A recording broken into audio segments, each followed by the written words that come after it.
CSR net life science learning YouTube channel में आपका स्वागत है। आज हम डिस्कस करेंगे बेसिक्स जो टर्मिनोलॉजी है डेवलपमेंटल बायोलॉजी की उसके बारे में। तो चलिए स्टार्ट करते हैं। तो जो ये सब डेवलपमेंट बायोलॉजी की जो टर्मिनोलॉजीज हैं वो बहुत ही इम्पोर्टेंट है, स्पेशली CSR पार्ट सी में, क्योंकि CSR नेट पार्ट सी में जो डेवलपमेंटल बायोलॉजी की डिफरेंट टर्मिनोलॉजी हैं उसी से क्वेश्चन आएंगे कि इसका फेट क्या रहेगा, या सेल का कमिटमेंट ये है, स्पेसिफिकेशन ये है, मोर्फोजेंस हैं। तो दीज आर सम टर्मिनोलॉजीज और basic terminologies for development biology. तो चलिए स्टार्ट करते हैं। तो जो पहली टर्मिनोलॉजी है वो है फेट।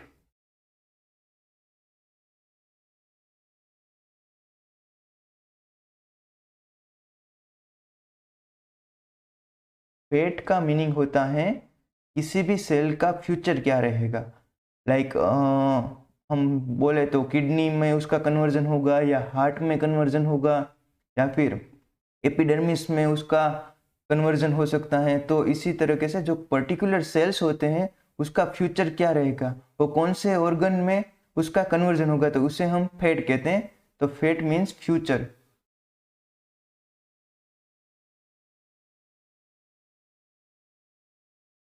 फिर जो सेकंड टर्मिनोलॉजी है वो है commitment.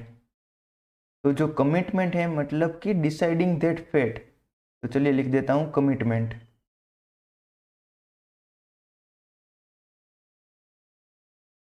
Commitment means deciding that particular fate. Commitment means deciding that particular fate means, अभी आपको मैं बता दूं एक सिंपल एग्जांपल से, कि आपका भी कमिटमेंट कोई होगा कि आप CSR नेट क्यों दे रहे हैं। तो आपका कमिटमेंट ये होगा कि आप साइंटिस्ट बनोगे या फिर रिसर्चर बनोगे। तो इसी तरीके से कोई पर्टिकुलर सेल होता है वो डिसाइड करता है कि उसका कमिटमेंट हार्ट में होगा, या वो हार्ट बनेगा, या किडनी बनेगा, या एपिडर्मिस बनेगा। तो जो पर्टिकुलर सेल होते हैं उसको कमिटमेंट कहते हैं कि वो उसका कन्वर्जन किस तरीके से किस में होगा। तो commitment means deciding that fate. Deciding that fate. Fate का मीनिंग तो हमें पता ही है कि फ्यूचर क्या होता है। तो जो डिसाइड करता है पर्टिकुलर सेल की उसका फ्यूचर क्या रहेगा, उसका हार्ट रहेगा या किडनी रहेगा, दैट इज हार्ट या किडनी और एपिडर्मिस और एटसेट्रा।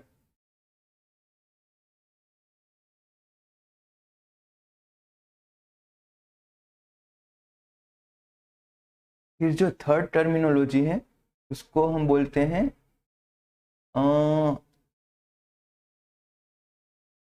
जो थर्ड टर्मिनोलॉजी है वो है specification.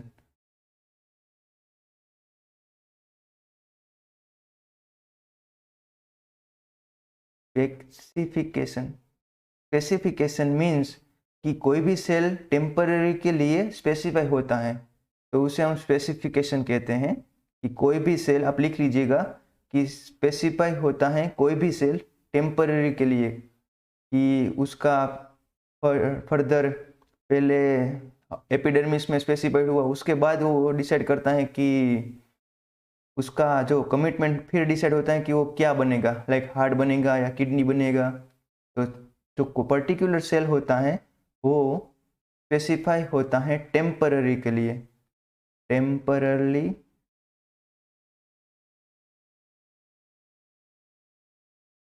Specified.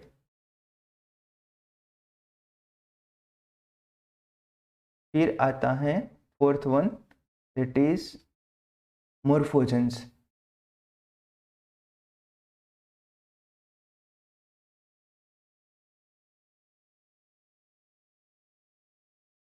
Morphogens means signaling molecules. Morphogens are concentrated dependent. Morphogens का काम यही होता है कि वो बॉडी को बॉडी के शेप और साइज में उसका इम्पोर्टेंट रोल होता है। तो मोर्फोजेंस आर सिग्नलिंग मोलिक्यूल्स, आप लिख लीजिएगा, मोर्फोजेंस आर सिग्नलिंग मोलिक्यूल्स।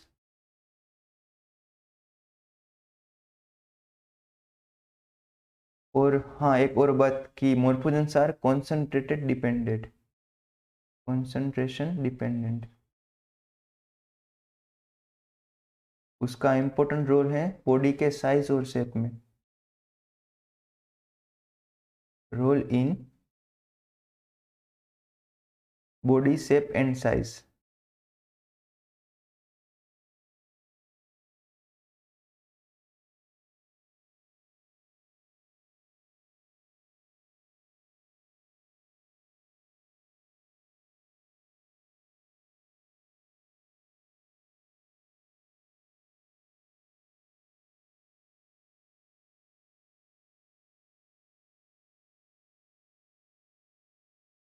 तो ये हुआ मॉर्फोजन का। फिर हम अगली जो टर्मिनोलॉजी है वो है इंडक्शन। तो चलिए इंडक्शन के बारे में लिख देते हैं कि इंडक्शन यानी कि जो टारगेट सेल होता है उसको इंड्यूस करने में उसका बहुत ही बड़ा रोल होता है। तो इंडक्शन लिख देता हूँ यहाँ पे। इंडक्शन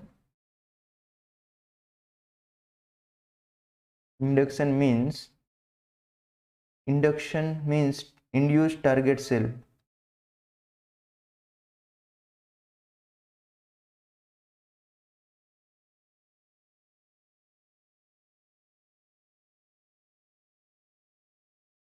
जो इंडक्शन होता है वो दो टाइप के होते हैं। First one is inducer and another one is responder. Two types होते हैं। First one is inducer, another one is responder. एक इंड्यूस करता है, दूसरा रिस्पोंड करता है। दैट्स वाई उसे इंड्यूसर और रिस्पोंडर रिस्पेक्टिवली कहते हैं। उसके बाद की एक टर्मिनोलॉजी है उसका नाम है कंपिटेंस। कंपिटेंस के बारे में तो आप सबने पढ़ा ही होगा कि ability of cell to respond for any inductive signals. तो कंपिटेंस के बारे में बोल देता हूँ, लिख ही देता हूँ यहाँ पे। चलिए कि ability of cell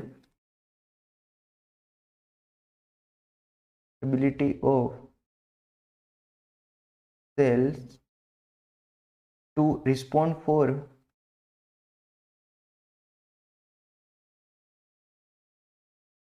any inductive signals.